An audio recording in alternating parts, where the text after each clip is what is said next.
What if, for exactly 24 hours, humans simply could not die?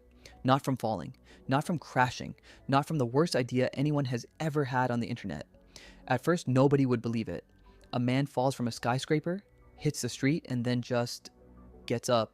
No superhero music, no miracle speech, just pain, confusion, and the most awkward silence in human history. Then the world finds out it is not just him. Emergency broadcasts spread across every city.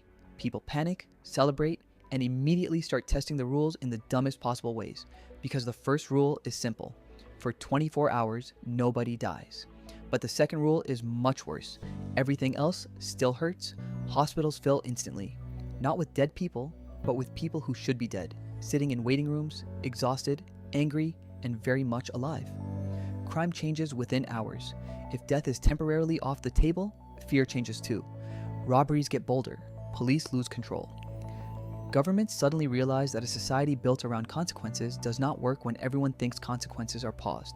And then entertainment takes over. Extreme sports become normal. Stadiums fill with people watching stunts that should be impossible to survive. Rich people turn danger into luxury. Companies turn immortality into a business model. Dangerous jobs become popular. Insurance companies collapse.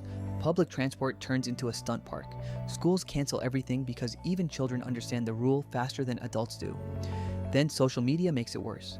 Every phone becomes a camera. Every reckless person becomes a performer. Every bad idea becomes a challenge. And the scary part is not that humans cannot die. The scary part is how fast humans stop caring. Scientists try to understand it. The brain keeps firing. The heart keeps restarting. The lungs refuse to fully shut down. Cells keep forcing the body back online. It sounds like a superpower, but it is really a delay button. Pain still exists. Trauma still exists. Damage still exists. The body is not magically protected. It is just being forced to keep going. By afternoon, the world is divided. Some people exploit the rule. They rob, crash, jump, sell, gamble, and push every limit they can find. But others use the same rule to save lives. Volunteers run into collapsed buildings.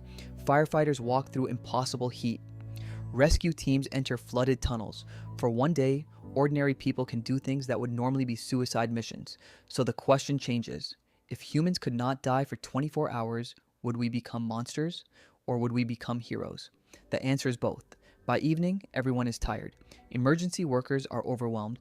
Families lock their doors. Cities build temporary safety zones. Courts, prisons, hospitals, and governments are all trying to manage a world where mortality has been delayed, not removed.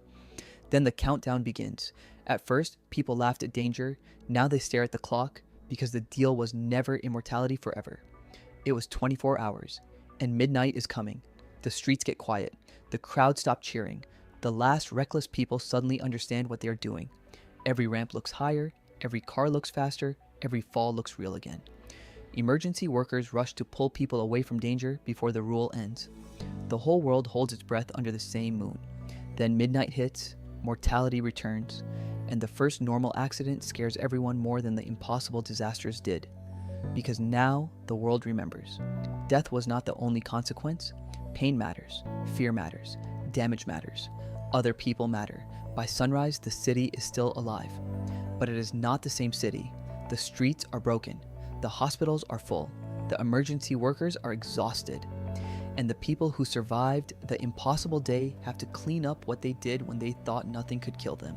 For 24 hours, humans could not die. And somehow, that almost made the world more dangerous.